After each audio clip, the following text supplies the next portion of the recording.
Assalamualaikum warahmatullahi wabarakatuh.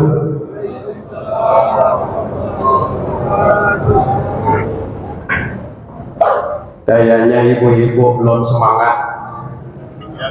Ya dikit yang bunyi ya. Saya kasih pantun dulu. Wassalam jualan tomat.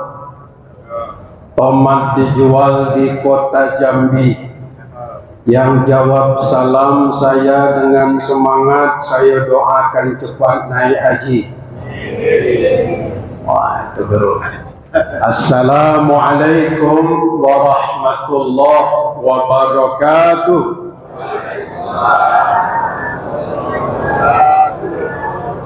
Alhamdulillah wassalatu wassalamu ala rasulillah, amma ba'd.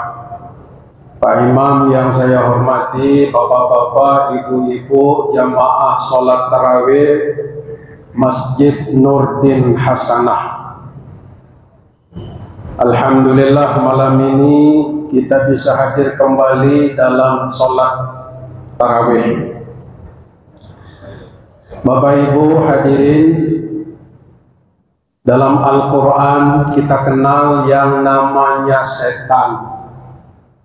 Datuknya adalah iblis. Jadi cucu cicitnya adalah setan.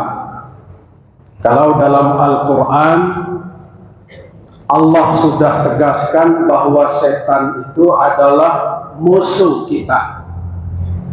Tapi anehnya manusia ada yang berteman dengan setan.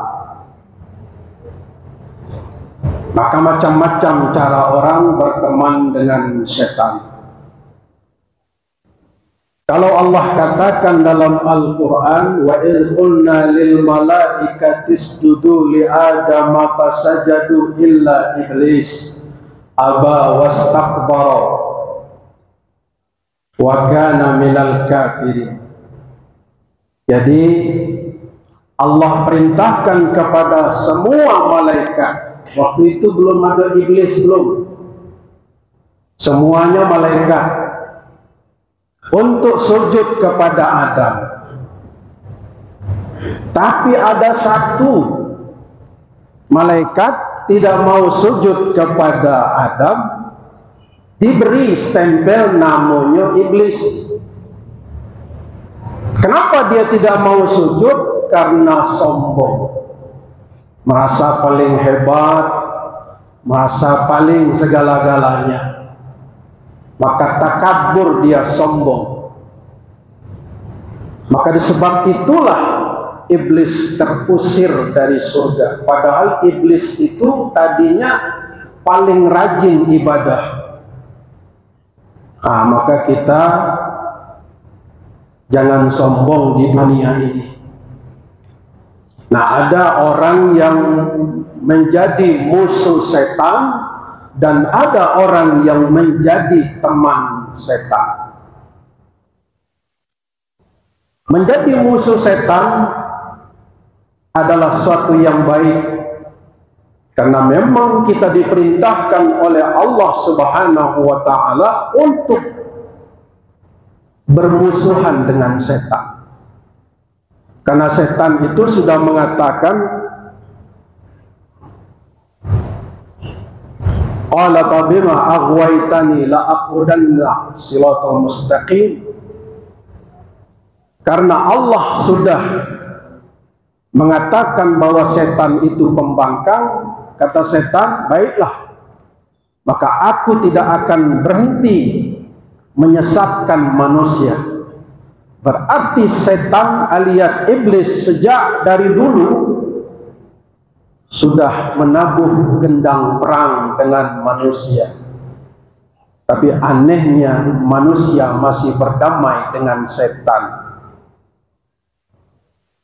Nah, dalam Al-Quran juga disebutkan, ya ayyuhalladzina amanu udkhulu fis-silmi kaffah. Wahai manusia, wahai orang yang beriman, masuklah ke dalam Islam secara keseluruhan.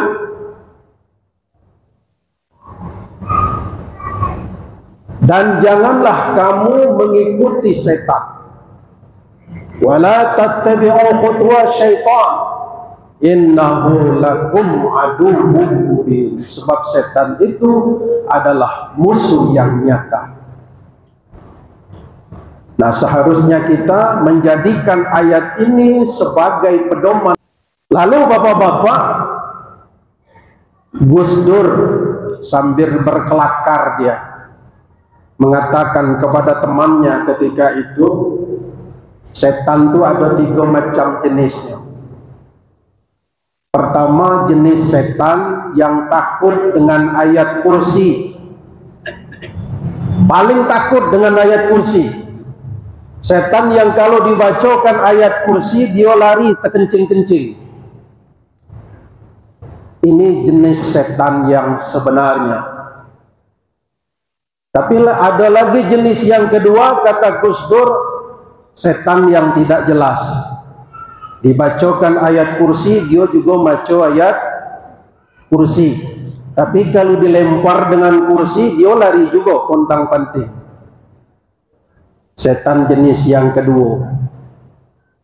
Ada lagi setan jenis ketiga. Setan jenis yang ketiga. Yang ketiga ini setan yang paling senang dengan kursi, bahkan rebutan kursi. Sampai-sampai orang mencari kursi harus nyogok sana sini. Bapak Ibu hadirin sekalian, di antaranya mungkin barangkali kita ada dalam situ. Jenis mana tak tahu, wallahu a'lam, tanya pada diri masing-masing. Tapi yang jelas setan itu ada pada diri masing-masing. Bahkan di dalam sholat pun setan selalu menggoda kita. Rasulullah Sallallahu Alaihi Wasallam ditanya oleh sahabat, ya Rasulullah, saya ini setiap sembahyang lupa terus dengan ayat, lupa dengan rakaat. Sedang sembahyang Allahu Akbar, sudah rakaat berapa lagi? 3 atau 4 ini. Berarti setan masuk dalam sholat. Jangan kita pikir bahwa kita dengan sholat berjemaah seperti ini setan kabur. Tidak, setan justru malah masuk kembali. Bahkan setannya, kalau tadi di luar masjid setannya S1, di dalam masjid S2, S3 setannya. Nah itu. Jadi Bapak Ibu hadirin, setan yang di dalam sholat, apa kata Rasulullah? Oh, itu setan itu namanya adalah khizib. Setan khizib ini, Bapak-bapak hadirin, dialah yang menggoda manusia di dalam sholat sehingga kita lupa ayatnya, lupa rakaatnya. Itu Bapak-bapak. Jadi oleh karena itu, apa solusinya? Kata Rasulullah, solusinya adalah dengan membaca A'udzu billahi minasyaitonir rajim. Makanya kita sebelum takbir, sebelum kita mengangkat tangan, jangan lupa A'udzu billahi minasyaitonir rajim. Sebab setan itu akan bertengger di telinga sebelah kiri.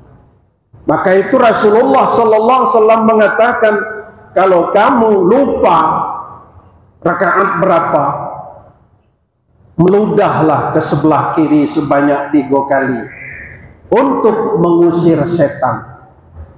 Meludah ke sebelah kiri, tapi tengok-tengok juga meludah sebelah kiri. Jangan basing nak meludah weh. Ya. Kena rakaat berapa ni langsung meludahlah ke sebelah kiri, cuk. Kawan sebelah ni sedang mangap kamu. Laju masuk mulut kawan ya. Gitu. Jadi Bapak Ibu hadirin sekalian, menjadi perhatian bagi kita.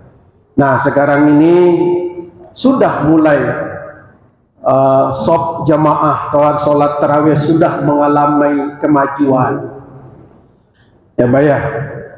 Ya, sudah mulai mengalami kemajuan.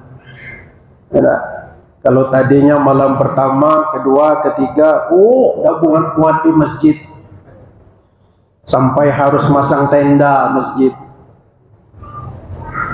Nah, malam ke-10 sibuk meringkasi tenda, karena jemaah sudah sepi ya. Nah, mudah-mudahan tidak dengan kita. Bapak Ibu hadirin sekalian, ini saja yang dapat saya sampaikan. Intinya, dimanapun kita berada, setan selalu mendampingi kita. Maka itu jangan pernah kita lalai. Tetap kuatkan iman kita, kuatkan hati kita, selalu berdoa kepada Allah. Doa kita agar kita senantiasa terhindar dari bujuk rayu setan. Amin ya rabbal alamin. Wallahu muwaffiq ila aqwamit thoriq. Assalamualaikum warahmatullahi wabarakatuh.